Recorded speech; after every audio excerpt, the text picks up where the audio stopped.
दुनिया का सबसे खतरनाक नंबर है 99। सब वो एक नंबर की तलाश में है जो उन्हें 100 तक पहुंचा दे। आप लोग सोचोगे कि मैं 99 की बात क्यों कर रहा हूं, क्योंकि आज हम बात करेंगे एक ऐसे एक्शन एडवेंचर ग्राफिक नॉवल के बारे में जिसका नाम है पिंटू एंड हिज 99 फ्रेंड्स। बाप रे, 99 फ्रेंड्स? इम्पॉसिबल, मैं नहीं मानती। मान ना मान, पिंटू ही है आज के शो का मेहमान। जब गोइंग टू स्कूल की रिसर्च टीम ने रिसर्च की इस एडवेंचर नॉवेल के लिए और उनकी समस्याओं को सुन रहे थे वो, तभी उनकी मुलाकात हुई पिंटू से, जिसने बताया कि उसके पास 99 दोस्त हैं। लोगों से बात करके पता चला कि यह बात 16 आने सच है भाई। इंटरेस्टिंग। एक मिनट, तुम जिस तरह से जा रहे हो ना, मुझे भविष्यवाणी करने दो। हाँ बताओ। गोइंग टू स्कूल की टीम को उसकी कहानी इतनी पसंद आई और उन्होंने पिंटू से पूछा कि तुमने 99 फ्रेंड्स कैसे बनाए। हाँ बिल्कुल, यही पूछा, इसमें सोचने की क्या बात थी। पिंटू ने बताया कि उसको लोगों की मदद करना बहुत ज्यादा पसंद है। वो रोजाना की जिंदगी में किसी ना किसी की मदद जरूर कर देता था। कभी बुजुर्गों को रास्ता क्रॉस करवाना, कभी उनका भारी सब्जी का थैला उठाना, कभी बच्चों को बाहर पार्क में खिलवाने ले जाना। समाज के हर हिस्से में पिंटू ने अपने दोस्त बनाए। फिर इस कहानी में आया ट्विस्ट और पिंटू ने कहा बोथ साइड वॉल। अरे ब्रेक क्यों लगाया? बोथ साइड वॉल, इसका मतलब क्या? मैं समझी नहीं। मैं बताता हूं। पिंटू जिस गली में रहता था वहां एक दिन भयंकर आग लग गई, जिसको लेकर दो समुदायों के बीच झगड़ा शुरू हो गया। सब लोग एक दूसरे को आग का जिम्मेदार मान रहे थे। इस झगड़े को खत्म करने के लिए सरकार ने उन दोनों समुदायों के बीच एक दीवार खड़ी कर दी।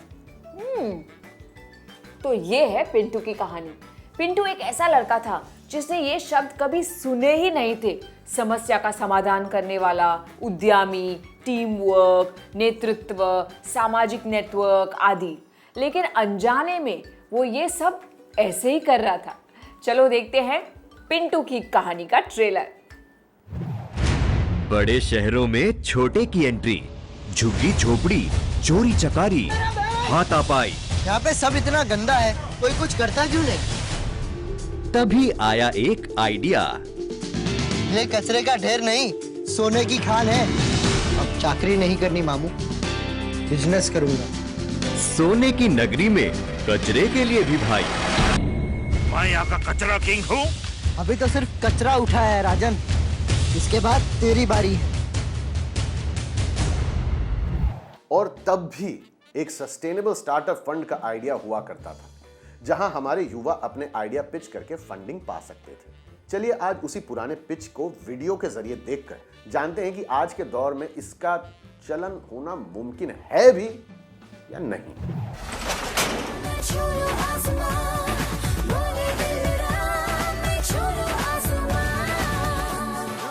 शहर और रॉको ने एक बिजनेस शुरू करके अपने गांव और बस्ती की समस्या सुलझाई। आप भी ऐसा कर सकते हैं। जल्द आ रहा है दूरदर्शन पर जीत की बाजी। अगर आपके पास कोई बिजनेस आइडिया है जो समाज की समस्याओं को हल कर सकता है, तो प्लीज हमें आपका आइडिया पिच करिए ना। कहां बैठे हुए हैं? हमारे स्क्रीन पर जो नंबर दिख रहा है, आप उस पर 1 मिनट का वीडियो व्हाट्सएप कर दीजिए। उसके बाद देखिए कैसे हम लोग धतरपन मचाते हैं। अभी हम समस्या की बात कर रहे हैं, तो कचरे की समस्या की भी तो बात कर लें। आप जिस किसी भी शहर में रह रहे हो, कूड़े की समस्या तो आम है। हम भारत में लगभग 1.5 लाख मीट्रिक टन कचरा रोज ही उत्पन्न करते हैं, जो एक पूरे शहर को भर सकता है। ये तो 100% चौंकाने वाली बात की है तुमने काव्य। लेकिन मुझे चाहिए जीरो वेस्ट पॉलिसी, बिल्कुल इन उद्यमी जैसे। हमारे घरों से जो आज हम कुछ भी कचरा बाहर फेंकते हैं सड़क पे, वो कॉरपोरेशन वैन उठा के, हमारे कॉम्पैक्टर्स हैं, शहर में बहुत सारे कॉम्पैक्टर्स लग गए हैं, उनमें कॉम्पैक्ट होते हैं और वो सारे के सारे लैंडफिल में भर जाते हैं। एक के बाद एक हम बड़ी बड़ी लाइन्स को लेते हैं, उसको फिलअप करते हैं, फिर करोड़ों रुपए खर्च करते हैं उस लाइन को कैप करने के लिए। फिर एक नया लैंड खोजते हैं उसको फिल करने के लिए। तो अगर हम घर से कचरा ही कम कर देंगे तो इतने लैंडफिल की हमें ज़रूरत नहीं पड़ेगी। मैंने देखा कि हमारे घर का जो 60 से 70% जो कचरा है हमारे किचन से निकलता है या हमारा ऑर्गेनिक वेस्ट होता है, इसको कंपोस्ट बना सकते हैं जो कि एक फर्टिलाइज़र के काम आएगा। ऐसी एक मैं जगह क्रिएट करूँ जहाँ से लोग सामान खरीदें और उनके घर में कचरा ना जाए। कि जो हमारे स्टोर में दाल वगैरह मिलती है, दाल चावल चीनी ये सब मिलता है, हम कहते हैं कि लोगों को अपने डब्बे ले आओ और डब्बों में भर के ले जाओ। तो हम ना पेपर पैकेजिंग देंगे आपको और ना ही हम प्लास्टिक देंगे। तो इस तरह से हमारी जो ग्रॉसरीज हैं वो डिफरेंट है और बाकी जो सामान हमारे स्टोर में मिलता है वो सब रीयूजेबल मिलता है। जैसे क्लॉथ बैग्स मिलते हैं, क्लॉथ सैनिटरी नैपकिन्स मिलते हैं, बेबी डायपर्स मिलते हैं, सब रीयूजेबल हैं, कुछ भी यूज़ एंड थ्रो नहीं मिलता। आज के यूथ से यही गुजारिश है कि आप लोग सामने आए, अपनी ग्रीड को भूल के नीड को ख्याल में रखते हुए काम करें, तभी हमारा भविष्य बच सकता है, नहीं तो हमारा भविष्य खत्म हो जा रहा है। अभी हम सीखेंगे खाद कैसा बनाया है, कंपोस्ट कैसा बनाया है, उसको काला ब्लैक गोल्ड बोलते हैं इसको। तो आपके लिए थोड़ा टिप्स दूंगी मैं। रोज़ आप यही प्रोसेस करने का है। ये सूखे पत्ते ले लो, आपका किचन वेस्ट ले लो, थोड़ा सा कट्टा दही उसमें डालो, मिक्स करो, अच्छे से मिक्स करो और बकेट में नहीं तो आपके गमले में डाल दो। अभी ये बहुत ही गीला हो गया तो पत्ते कम हुआ। आपका ये कचरा आप जब देखेंगे तो बहुत गीला हो गया तो आप पत्ते कम किया है, और बहुत ही ड्राई हो गया तो आपका पत्ता ज़्यादा हो गया। तो वो बैलेंस आपको ही मिलेगा। और एक 4-5 दिन होने के बाद आप इसको ऐसा घुमाने का है, क्योंकि नीचे से ऊपर करने का है, क्योंकि ये ऑक्सीजन चाहिए। ये है एरोबिक कंपोस्टिंग और इसके लिए ऑक्सीजन चाहिए। और इसको हम ऐसा टर्न करने से वो जो भी है वो माइक्रोब्स उसके लिए अच्छा रहेगा और वो जल्दी भी हो जाए। 4-5 दिन एक बार आप इसको हिलाते रहना। आज की दुनिया में 2 बहुत बड़ी समस्याएं हैं, एक है भूख और दूसरी है खाने की बर्बादी। आज मैं आपको सिखाऊंगी वाटरमेलन की चटनी बनाना और इस चटनी को अन्य प्रकार से यूज करना।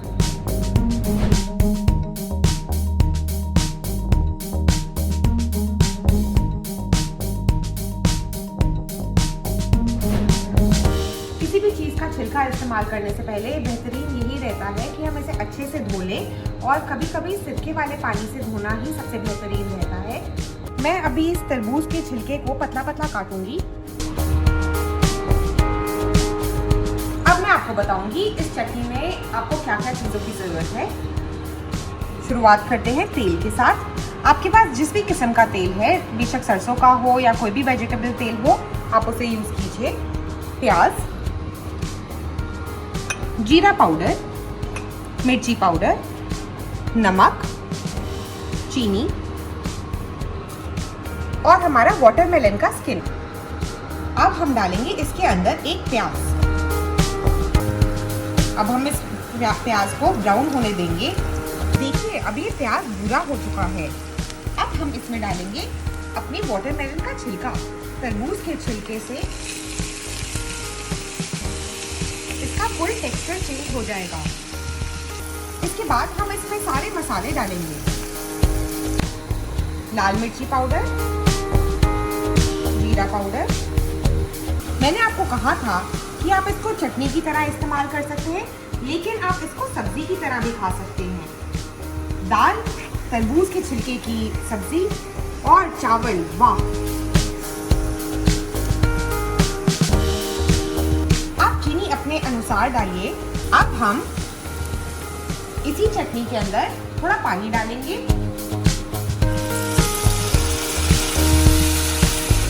और इसे गाढ़ा होने देंगे।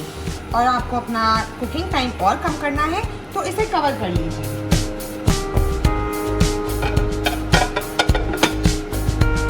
इस टाइम पर अगर आप चाहें इसमें धनिया, पुदीना और उस टाइप के हर्ब डाल सकते हैं, जिससे इसमें और बेहतरीन फ्लेवर आएगा। अब हम इसको कटोरी में डालेंगे।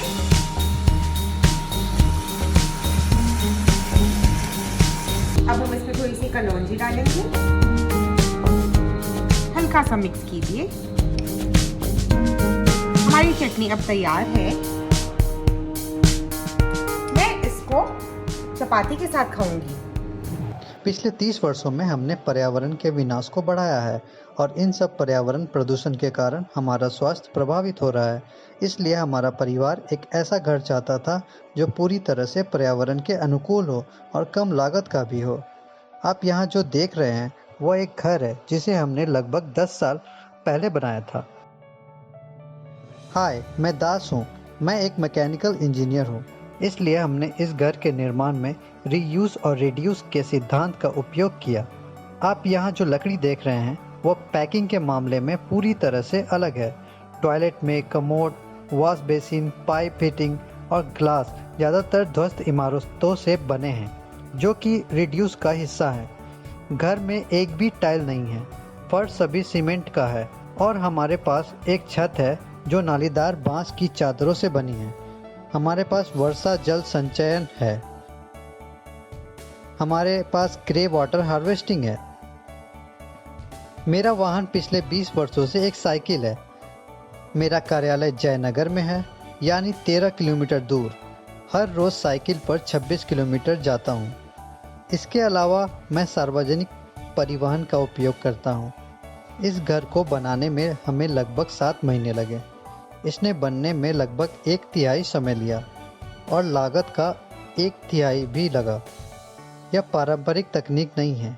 हमें एक ही चीज़ के निर्माण के लिए नए तरीकों का पता लगाना होगा। जैसे कि सभी कहते हैं, पर्यावरण के अनुकूल रहने के लिए हमारे पास 3 R हैं: रिसाइकल, रिड्यूस और रीयूज़ करना। हमें चौथा R मिला है जो कि रीथिंक है। वाह, मुझे ये जानकर खुशी हुई कि लोग जीरो वेस्ट पॉलिसी अपना रहे हैं। ये हमारे समाज के लिए बहुत अच्छी खबर है। चलिए एक बार फिर चलते हैं पिंटू की कहानी की तरफ, जो एहसास दिलाती है समाज के प्रति हमारी जिम्मेदारी को। आज के सोशल मीडिया के दौर में हमें अपनी बात एकदम जिम्मेदारी से रखनी चाहिए ताकि हमारी बात से किसी को ठेस ना पहुंचे और समाज की एकता बनी रहे। कोई भी आर्टिकल ऑनलाइन शेयर करने से पहले 10 बार अच्छी तरह से उसकी पड़ताल करें, उसकी जांच करें। ऐसा ना हो कि आपने फेक न्यूज़ शेयर कर दी जो नफरत फैलाने का जरिया बन रही है। अरे गूगल जनरेशन है, कम से कम ढूंढ लो थोड़ा सा उसके बारे में। किसी को भी ईमेल लिखते वक्त अपने शब्दों का चयन ध्यान से करें। पढ़ने वाले को ऐसा ना लगे कि आपने उनके लिए अनाप शनाप लिख दिया हो। कभी कभी हम गुस्से में ऐसा कुछ लिख देते हैं जिसको लेकर हम बाद में बड़े पछताते हैं। कुछ बातें ईमेल में नहीं, फोन पर बतानी चाहिए। बात करना बहुत अच्छा है, जैसे कि मैं और तुम करते हैं। ये कम्युनिकेशन का फंडा ना, ये मुझे बहुत अच्छे से पता है क्योंकि मैं खुद एक काउंसलर हूँ। तो मुझे पता है ये कि जब लोग ठीक से कम्युनिकेट नहीं करते या बात नहीं करते तो कितनी बड़ी बड़ी मिसअंडरस्टैंडिंग्स खड़ी हो जाती है, दरार पड़ जाती है रिलेशनशिप्स में, और फिर हम सालों तक उन दरारों को भरने की कोशिश करते रहते हैं और दरार बड़ी ही होती रहती है ना। मैं एक काउंसलर नहीं हूं, लेकिन बात करने के बिजनेस में हूं। रेडियो जॉकी हूं, एक्टर हूं। लेकिन मुझे भी लगता है कि इंसानों का आपस में बात करना और सही तरीके से करना बहुत ज्यादा जरूरी है। लेकिन बात करते वक्त ध्यान रहे कि हम सही सेंसिबल बात कर रहे हैं, नॉनसेंसिकल बात नहीं कर रहे हैं। जब भी किसी को दुखदायक खबर देनी हो तो मैसेज करके नहीं, कॉल या फिर मिल के बताना चाहिए। अगर किसी से काम के सिलसिले में बात करनी हो तो 9 से 5 के बीच में उनकी प्राइवेसी को रिस्पेक्ट करके कम्युनिकेट करना चाहिए। सोमवार से शुक्रवार के बीच बात करनी चाहिए। वीकेंड्स के दिन किसी को ऐसे ही डिस्टर्ब नहीं करना चाहिए। जी बिल्कुल। शनिवार रात 10 बजे या फिर रविवार को किसी को काम के लिए मैसेज या कॉल करना ये अच्छी बात नहीं है। सब लोगों की अपनी निजी जिंदगी भी होती है, आपको उसका भी रिस्पेक्ट करना चाहिए। काम के अलावा भी उनकी जिंदगी है, जीना भी बहुत ज्यादा जरूरी है। अगर कोई अर्जेंट बात भी करनी है ना तो सोमवार तक रुक जाओ, तब तक तुम भी अपने आसपास के लोगों या दोस्तों से मिल लो, टाइम पास कर लो, अनवाइंड कर लो, मूवी देख लो, फुटबॉल खेल लो, जो तुम्हारी मर्जी चाहे कर लो, लेकिन शांत रहो थोड़ा, या समाज के लिए कुछ करो जैसे अपना पिंटू करता था। हम इंसानों को कोई भी प्रसंग में रिएक्ट और ओवर रिएक्ट करने की आदत है। मैं तो बोलता हूं अपने दिमाग में शांति बनाए रखें और सकारात्मक सोच रखें, वो ज्यादा जरूरी है। जैसे कि पिंटू, जिसके दीवार के दोनों साइड दोस्त थे, वो उन सब के साथ फुटबॉल खेलता है। एक दिन खेलते खेलते जब उनका बॉल कूड़े के ढेर में गिर जाता है तो पिंटू को आइडिया आया, क्यों ना मैं अपने दोस्तों की मदद से गार्बेज रिसाइकलिंग का बिजनेस शुरू करूं, जिससे हमारे इलाके के कचरे का प्रॉब्लम सॉल्व होगा और साथ में लोगों को नौकरी भी मिलेगी। क्योंकि पिंटू की कहानी बॉलीवुड में बहुत ज्यादा फेमस हो गई थी, तो उसको लोकल डॉन से धमकी भी मिलना शुरू हो गई। चलिए पढ़ते हैं graphic novel Pintu and his 99 friends और जानिए कि पिंटू ने इन डॉन्स का सामना कैसे किया और उसके दोस्तों ने पिंटू की मदद कैसे की।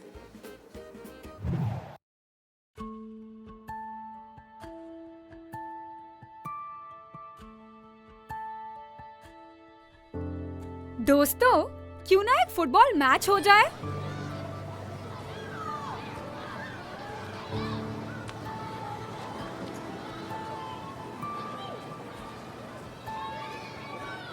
आज के बाद तुम लोग यहाँ कचरा नहीं डालोगे। ये लास्ट वार्निंग है। ज्यादा बकबक मत कर लड़की। अबे, ये मेरा इलाका है। Hello police.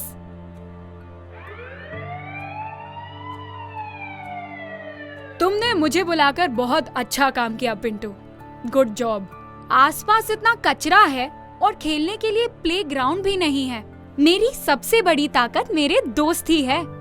मेरे सारे दोस्तों का स्वागत है। आओ इसे साफ करके खेलने लायक बनाए। और ऐसे पिंटू ने इलाका भी साफ किया और कचरा बेचकर पैसे भी कमाए। छोटी शुरुआत की, लेकिन एंटरप्रेन्योर बनकर अपनी सारी प्रॉब्लम्स सॉल्व कर ली।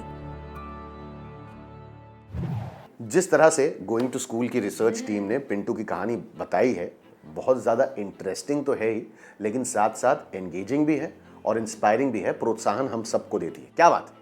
सच कहा तुमने केतन। पिंटू हमें सबक सिखाता है कि संचार सफलता की कुंजी है। अब ना कुछ युवाओं द्वारा भेजे गए सवालों को सुनने का समय आ गया है। Hello DIY youth school show, मेरा नाम रामा किशन राम है। मैं क्लास 12 का स्टूडेंट हूँ और मैं किशनगंज से। मैं आपसे ये जानना चाहता हूँ कि हमारा समाज जो है वो कचरा तो फैलाता है, पर कचरा उठाते समय असमर्थता दिखाता है, ऐसा क्यों? रामा, आपका प्रश्न बहुत महत्वपूर्ण है। मैं भी हर समय ये देखता हूँ, लोग इतनी आसानी से हर जगह अपना कचरा क्यों फेंकते हैं, ये मुझे आज तक नहीं पता चला, लेकिन फिर से उसे साफ भी नहीं करना चाहते।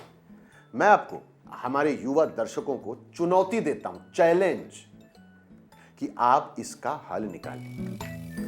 हेलो DIY, मेरा नाम मुस्कान कुमारी है। मैं +2 गर्ल्स हाई स्कूल क्लास 12 में पढ़ती हूँ। मैं किशनगंज से हूँ। मेरा सवाल ये है कि ज़्यादा से ज़्यादा पेड़ लगाने से गर्मी कम हो जाएगी? जी हाँ मुस्कान, ज़्यादा से ज़्यादा पेड़ लगाने से गर्मी बेशक कम हो जाती है। आप इसके बारे में ज़रूर और जानकारी प्राप्त कीजिए। क्या जाने आप क्लाइमेट चेंज का कुछ हल निकाल लेंगी। चलिए, तो आपने हमसे सवाल पूछा तो हम काहे खाली बैठे हैं, हम लोग को भी शौक है सवाल पूछने का, तो चलते हैं उसी की तरफ। सवालों के सिलसिले। पहला सवाल, क्या ये कहानी एक वास्तविक कहानी पर आधारित है? क्या ये कहानी एक वास्तविक कहानी पर आधारित है? Question mark. इस कहानी का एक्शन हीरो का नाम क्या है? इस कहानी के एक्शन हीरो का नाम क्या है? उसने 99 दोस्त बनाए कैसे? उसने 99 दोस्त बनाए कैसे? नायक के समुदाय में ऐसा क्या हुआ कि दीवार बनाने की जरूरत पड़ गई? नायक के समुदाय में ऐसा क्या हुआ कि दीवार बनाने की जरूरत पड़ गई? टीमें कौन सा खेल खेल रही हैं? इस उपन्यास में टीमें कौन सा खेल खेल रही हैं? इस ग्राफिक नॉवेल में कौन सी बड़ी समस्या के समाधान की बात की गई है? इस ग्राफिक नॉवल में कौन सी बड़ी समस्या के समाधान की बात की गई है? क्या लोगों से बात करना एक अच्छा विकल्प है? क्या लोगों से बात करना एक अच्छा विकल्प है? अब हमारे जाने का समय आ गया है, लेकिन हम आपको फिर से एक बार और ध्यान दिलाना चाहते हैं कि आप अपना जवाब हमें स्क्रीन पर दिए गए नंबर पर जरूर भेजें। और अगर आपके पास स्मार्टफोन है तो आप वहां से डाउनलोड कीजिए ये ऐप जिसका नाम है यस ऐप, YESS। वहां पर भी आप जवाब दे सकते हैं। पहले 500 सही जवाब देने वाले विद्यार्थी जीत सकते हैं पिंटू का रोमांचक ग्राफिक नॉवल। तो जल्दी भेजिए अपने जवाब।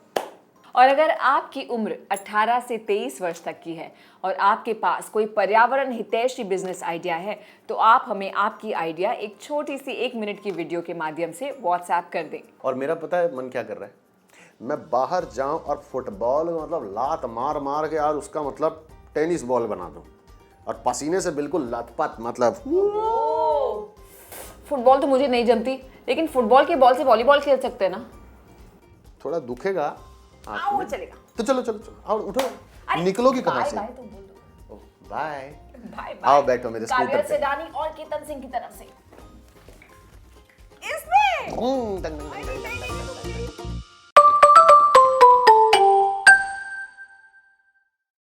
केतन सुनो ना यार, तुमने कभी ये वाला गाना सुना है?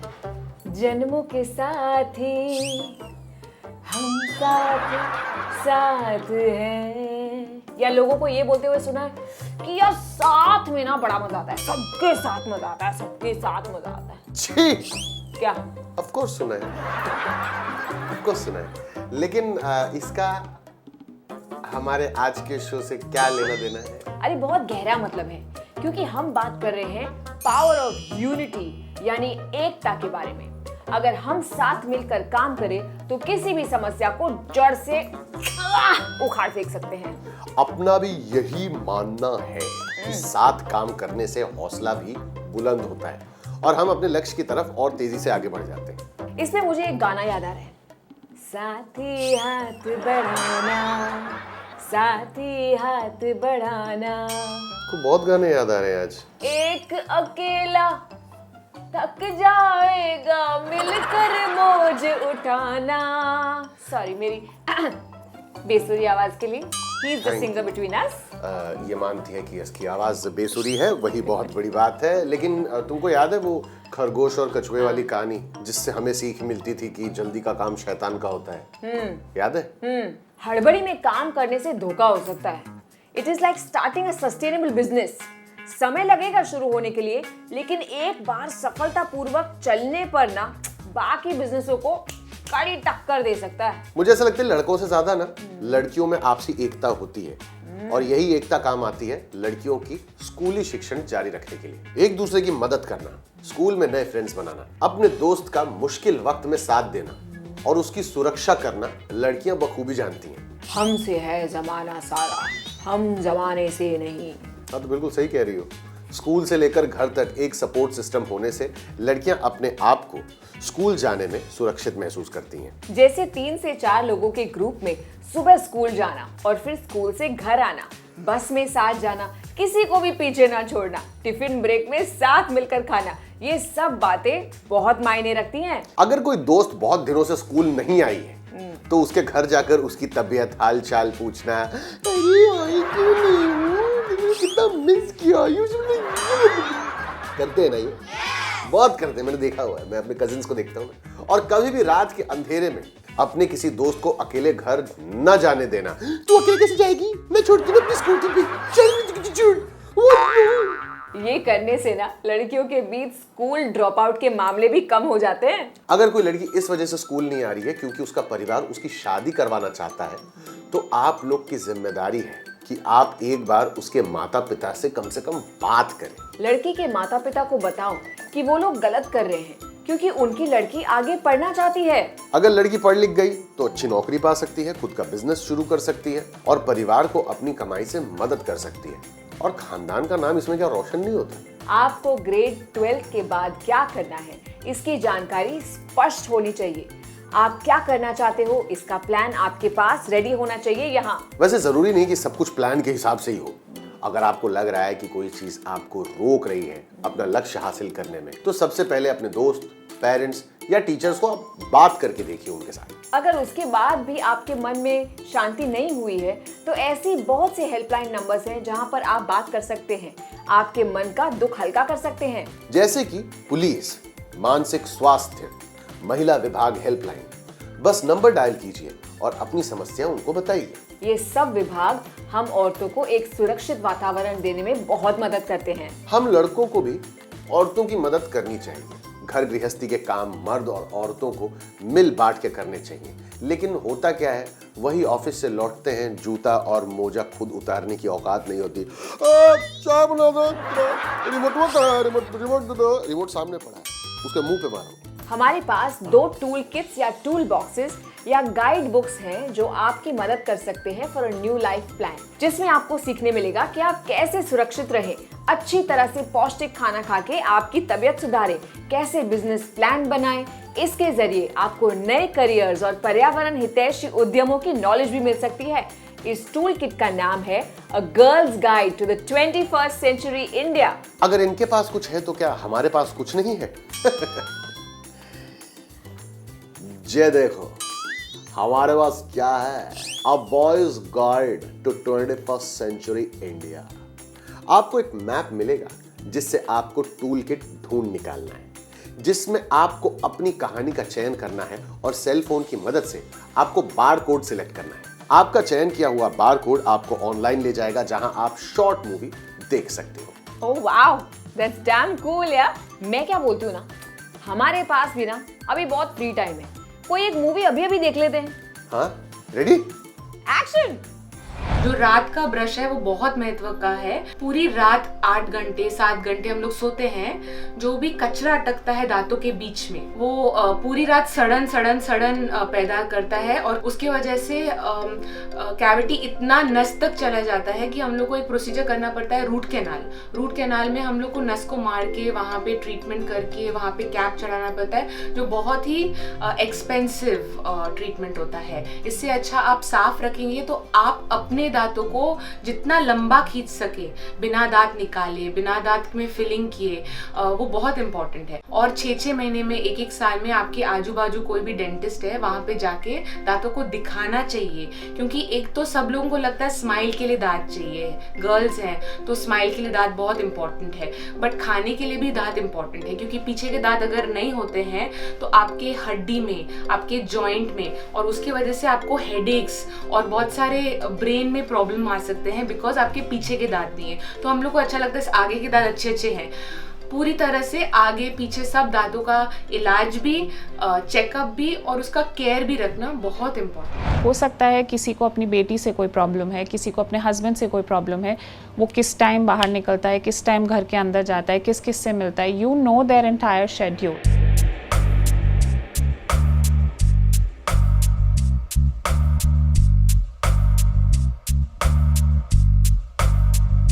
My name is Tanya and मैं एक प्राइवेट डिटेक्टिव हूँ। हम इस प्रोफेशन में जो भी करते हैं it has to be within a frame, we can't cross that because you know you have to understand that there are lots of respected names in this industry, there is no formal education you need, anybody could become a private investigator if they have the persistence, the ability to not listen to no. They have to know कि नहीं उस no के पीछे या yes के पीछे truth क्या है, you know, they don't have to just be satisfied with जो भी उनको face पर दिया जाता है। आपको analyze करना, your analytical skills have to be really good. इन 6 सालों में I have seen how the role of a woman in this industry has transformed, how people have started respecting us more. Phone उठाते ही अगर किसी lady की आवाज़ सुनते हैं तो उसको lightly नहीं लेते। I think it's the best time to be in this field because women are actually very empowering in this profession. हो सकता है कभी कभी आप bad news दो, कभी आप good news दो, but it impacts someone's life, और that is the biggest reason why I chose to be in this profession. You don't have to trust anyone easily. मैं कभी कभी सुबह 4 बजे उठ के भी काम कर रही होती हूँ, कभी रात के 1 बजे तक कर रही होती हूँ, कभी काम दोपहर के 2 बजे भी ख़त्म हो जाता है, you know. बहुत दिन निकल जाते हैं एंड यू डोंट अंडरस्टैंड कि ये केस कहाँ जा रहा है, but you have to use your brain and you have to catch the loophole in the case somewhere, और आपको समझना पड़ता है कि ठीक है, मुझे मेरा रिजल्ट यहाँ से मिल जाएगा।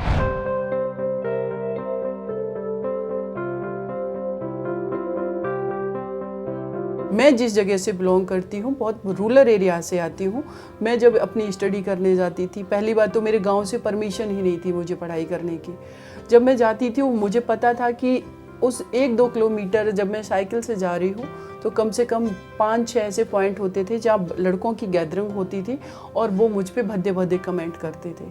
और ये चीज़ें आज से मैं 20 साल पहले की बता रही हूँ, 20 साल बाद आज भी वही स्थिति है। एज ए रजिस्टर्ड लॉयर मेरा 12 ईयर्स कंप्लीट हो गया है, लेकिन मैं प्रॉपर तरीके से प्रैक्टिस में जब ये निर्भया के साथ क्राइम हुआ उसके बाद ही आई, तो मुझे लगा कि नहीं, इस बेटी को मुझे न्याय दिलाना है। क्या वो अपनी सुरक्षा के वजह से अपने कैरियर को छोड़ कर के वापस जाएगी? ये कंडीशन है मेरी कंट्री की। जब मैं निर्भया के पेरेंट्स से बार बार बात कर रही हूँ कि आखिर आपका केस है क्या आंटी जी, निर्भया को जस्टिस क्यों नहीं मिला जिसके लिए पूरा देश सड़कों पर था, तो उनका कहना है कि बेटा मुझे पता ही नहीं चल पाता है, मैं किससे बात करूँ।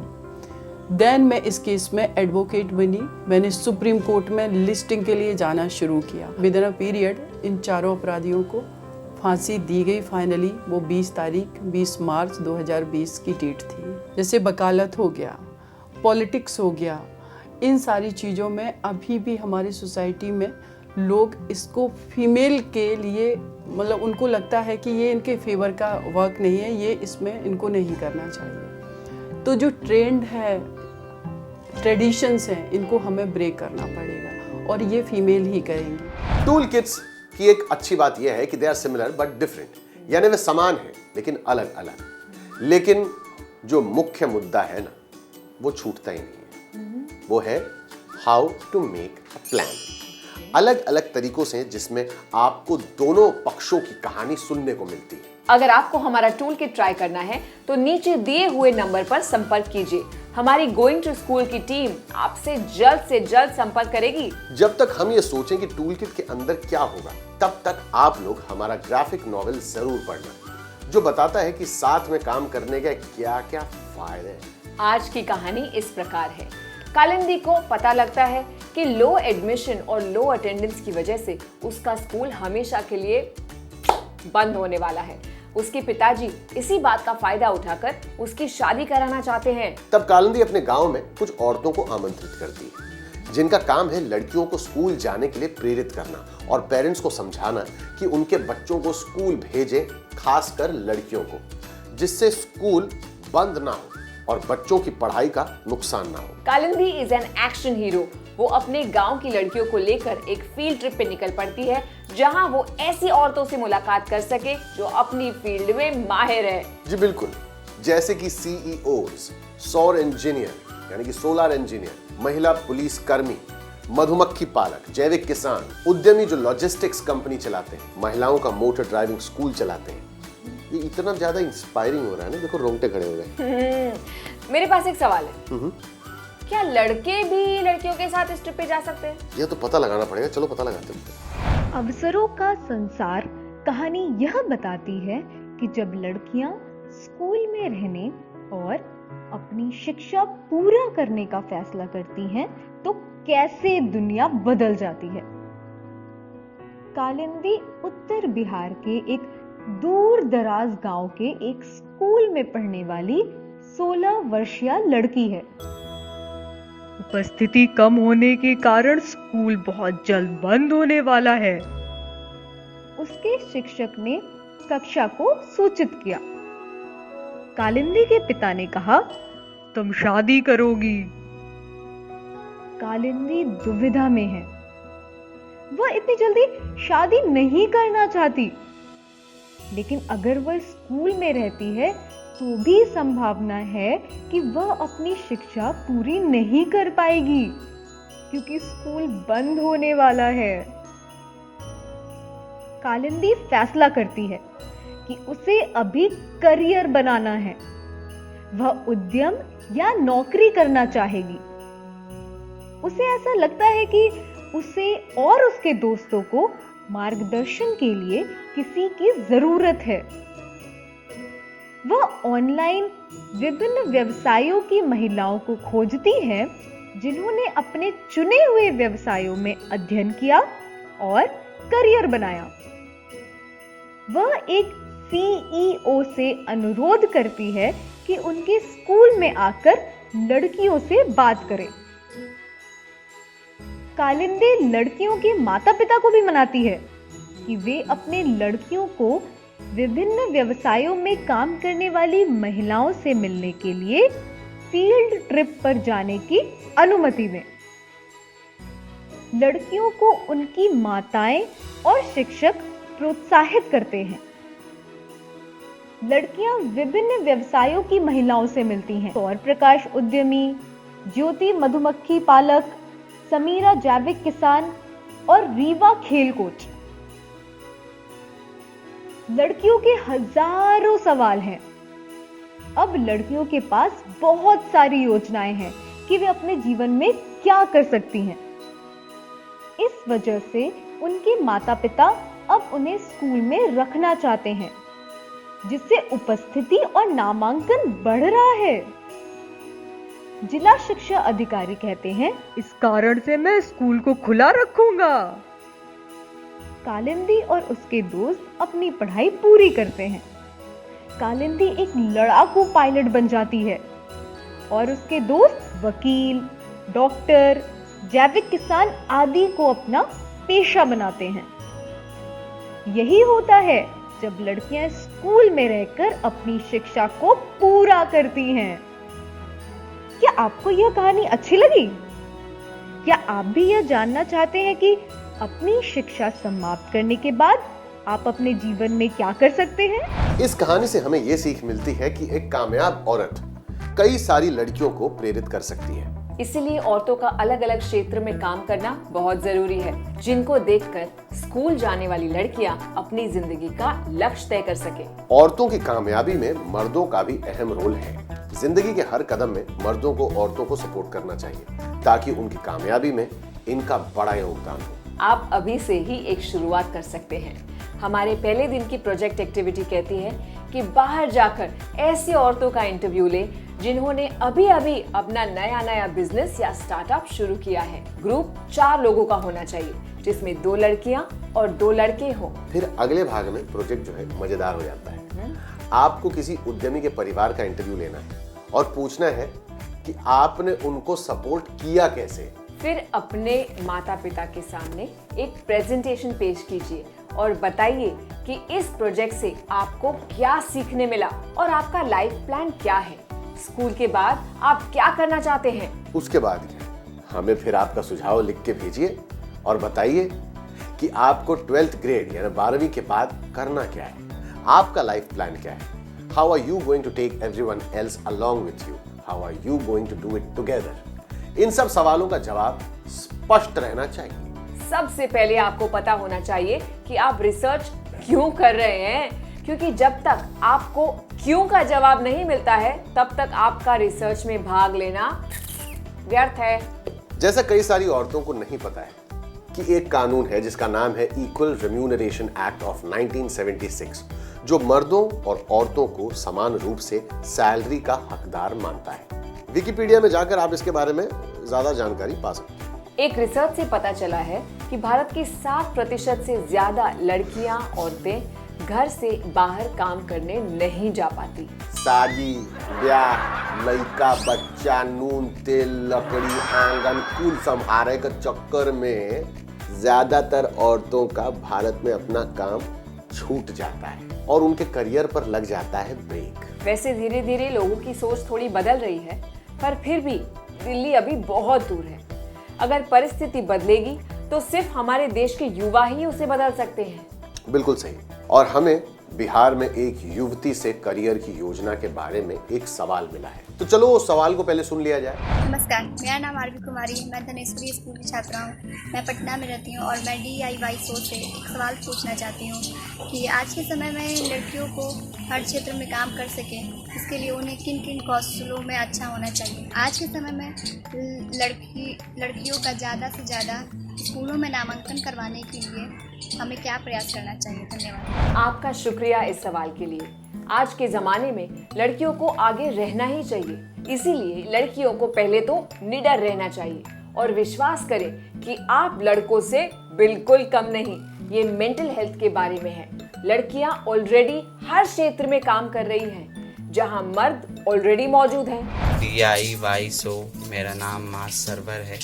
मैं पटना में रहता हूँ। मेरा एक सवाल है जो मैं पूछना चाहता हूँ कि आज के युवा के बीच बेरोजगारी एक बड़ी समस्या है और इस समस्या से निपटने के लिए हमें किस तरह के शिक्षण की ओर बढ़ना चाहिए। मैं अगर 10वीं के बाद विज्ञान विषय से पढ़ना चाहता हूँ और आने वाले समय में अगर मैं खुद का जैविक उद्यम शुरू करना चाहूँ तो मुझे कहाँ से इंटर्नशिप करना चाहिए? देखो भाई, उद्यमी हमेशा समस्या को अवसर के रूप में देखते हैं और यदि कोई अवसर नहीं है तो आप वो अवसर बनाएं। ओके केतन, हम ना लगभग आज के एपिसोड के एंड तक आ गए हैं। तो मुझे पता है कि तुम ये क्यों कह रही हो। तो फिर एक साथ कहते हैं। ओके, 3 गिनता हूँ, उसके बाद चालू करते हैं। 1 2 3। सवालों के सिलसिले का। तो आज का पहला प्रश्न है, जो भी आप करना चाहते हैं क्या वो किसी के साथ करके बेहतर होगा? एक मजबूत सामाजिक नेटवर्क क्या कर सकता है? ध्यान से सुने कि एक मजबूत सामाजिक नेटवर्क क्या कर सकता है? लड़कियों और महिलाओं के लिए सामूहिक कार्य इतने महत्वपूर्ण क्यों हैं? 21वीं सदी के भारत के लड़कियों और लड़कों की मार्गदर्शिका क्या है? वो कौन से सुपर हीरो प्रेरक व्यक्तित्व हैं जिनसे इस कहानी में लड़कियों की मुलाकात हुई? नजदीकी प्रेरक व्यक्तित्व का क्या मतलब है? नजदीकी प्रेरक व्यक्तित्व का क्या मतलब है? 12वीं कक्षा से पहले विद्यालय से नई कार्य जीवन योजना बनाना महत्वपूर्ण क्यों है? आप अपना जवाब जो है हमें भेज सकते हैं स्क्रीन पे फ्लैश हो रहे नंबर पर, या फिर स्मार्टफोन पे डाउनलोड कर लीजिए यस ऐप और अपना जवाब हमें वहां पर सेंड कर दीजिए। पहले 500 सही जवाब देने वाले विद्यार्थियों को मिलेगा हमारा आज का रोमांचक ग्राफिक नॉवल। आज के लिए इतना ही। मैं काव्यल सेदानी आपसे इजाजत लेती हूँ और मैं केतन सिंह आपसे इजाजत लेता हूँ। हम फिर मिलेंगे आपको अगले एपिसोड में हमारे इस शो पे, जिसका नाम है द युवा उद्यम कौशल शो। अमुआ महुआ वाके झूमे डरिया, तनिता कान बलन वाह हमार ओदिया, तनिता कान बलन।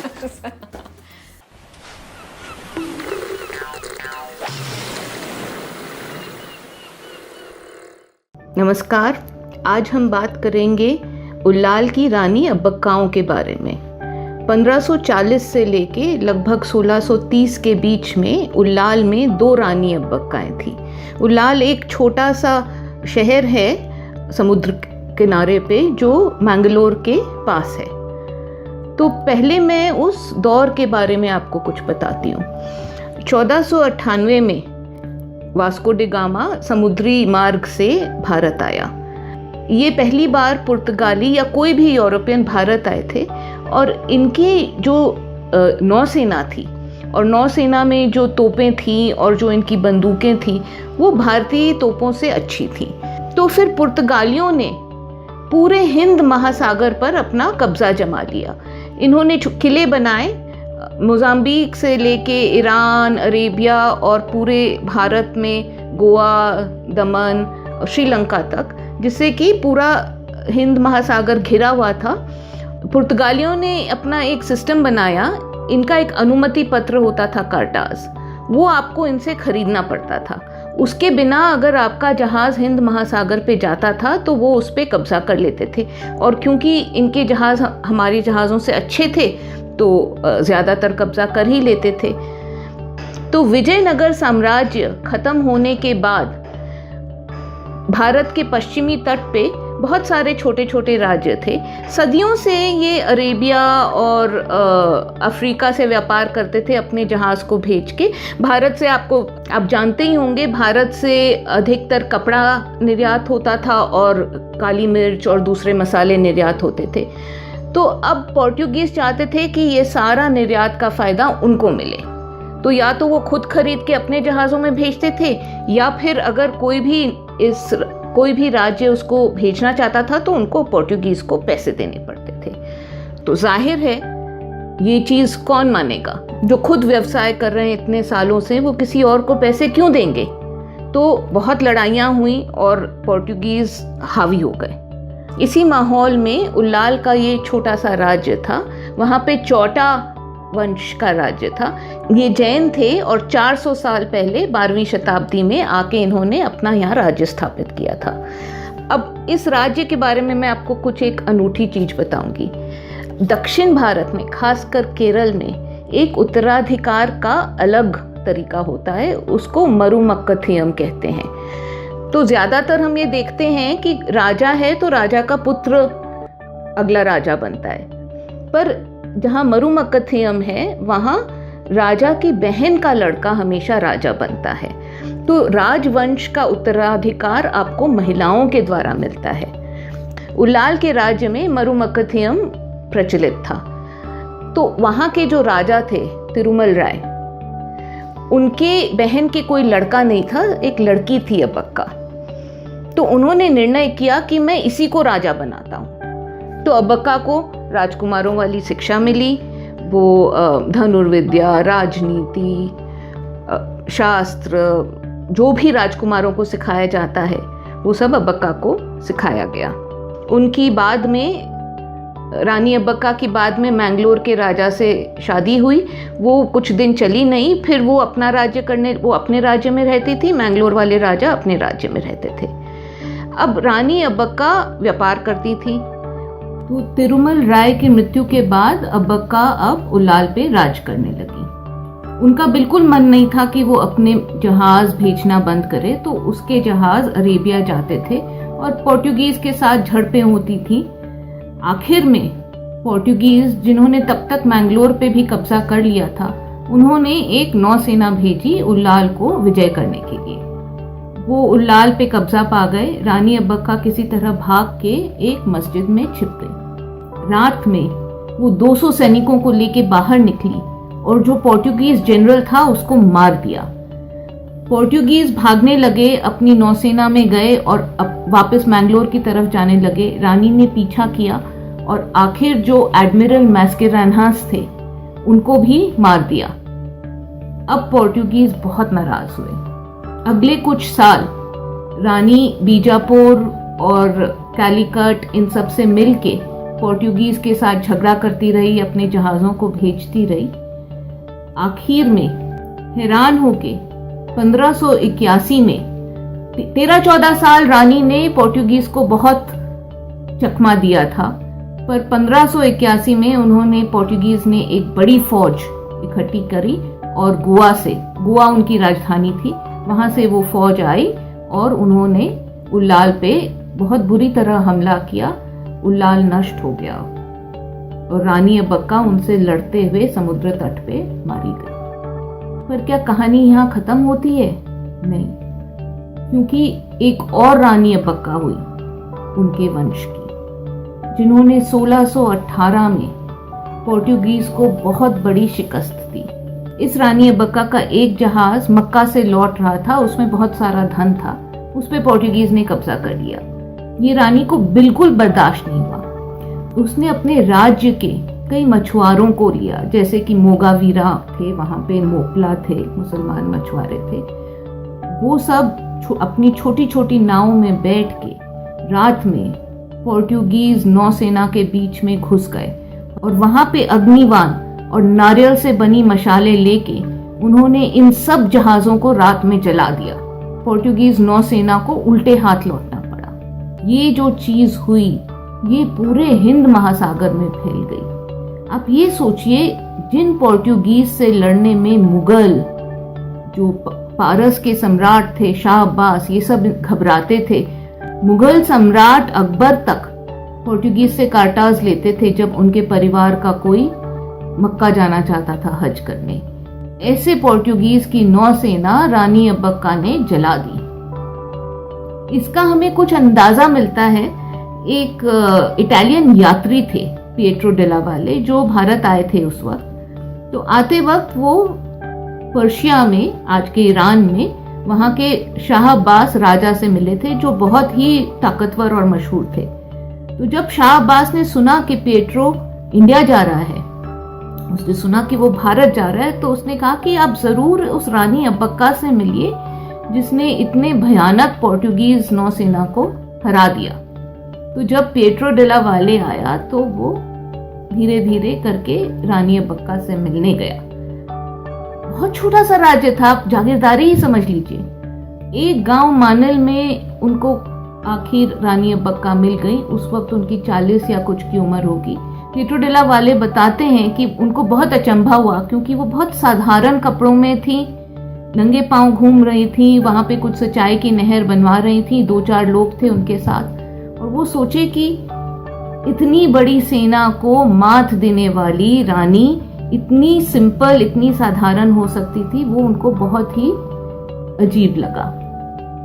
उसी वक्त की बात है, उससे कुछ साल पहले इंग्लैंड की रानी एलिजाबेथ प्रथम ने स्पेनिश आर्माडा को हराया था। उसके बारे में पूरी दुनिया में चर्चा हुई।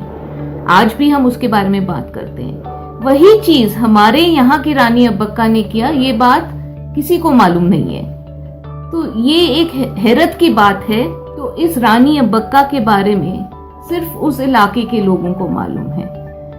पर 2012 में इंडियन कोस्ट गार्ड ने एक जहाज का नाम रखा रानी अब्बक्का। रानी अब्बक्का दुनिया में बहुत ही कम महिलाओं में हैं जिन्होंने नौसेना के द्वारा विजय प्राप्त की है। अब मैं आपको एक प्रोजेक्ट देती हूँ। मैंने मरुमकथियम का जिक्र किया था, जहाँ पे उत्तराधिकार माँ के द्वारा होता है, ना कि पिता के द्वारा। अधिकतर पिता की जायदाद पुत्र को मिलती है, पर मरुमकथियम में माँ की लाइन से जायदाद दी जाती है, जो केरल में भी है और नॉर्थ ईस्ट के कुछ स्टेट्स में है। तो आप जरा इस पे शोध करिए। एक भारत में या अन्य जगह इस तरह की उत्तराधिकार की प्रणाली माँ के द्वारा, मैट्रिलिनियल, और कहाँ है, और हमें ये बताइए, आपको लगता है कि ये सही तरीका है या पिता से पुत्र का उत्तराधिकार सही तरीका है, और उसके क्या कारण है? इसके बारे में सोचिए। धन्यवाद। आप सभी बच्चों से यह अनुरोध है कि आप भी इस प्रतियोगिता में हिस्सा लीजिए और अपनी एंट्रीज को हमारे पास भेजिए। आप अपनी एंट्रीज हमें 3 तरीकों से पहुंचा सकते हैं। पहला, व्हाट्सएप द्वारा इस नंबर पर भेज सकते हैं। नंबर है 9321961744 9321961744। दूसरा, आप हमें ईमेल भी कर सकते हैं इस मेल आईडी पे BEPCDPROGRAM@gmail.com, या आप हमें डाक के माध्यम से भी अपनी एंट्रीज भेज सकते हैं इस पते पर। गुणवत्ता संभाग, बिहार शिक्षा परियोजना परिषद, शिक्षा भवन, राष्ट्रभाषा परिषद परिसर, सैदपुर, राजेंद्र नगर, पटना 800004। बच्चों, आपको अपनी एंट्रीज हमें इस प्रारूप में भेजनी है। सबसे पहले विद्यार्थी का नाम, फिर विद्यालय का नाम, उसके बाद कक्षा और एकदम अंत में जिला। इस तरह से लिखकर आप अपनी एंट्रीज हम तक पहुंचा सकते हैं। और याद रखें, आप हमें अपनी एंट्रीज आने वाले शुक्रवार शाम 6 बजे तक ही भेज सकते हैं। धन्यवाद।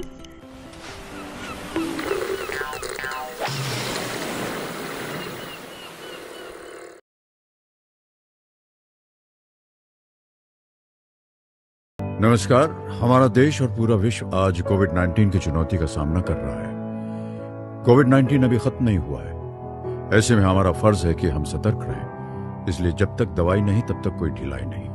कोरोना से बचाव के लिए जरूरी है नियमित रूप से हाथ धोना, मास्क पहनना और आपस में उचित दूरी बनाए रखना। याद रखिए, 2 गज दूरी, मास्क है जरूरी। खांसी, बुखार या सांस लेने में कठिनाई होने पर हेल्पलाइन नंबर 1075 पर संपर्क करें।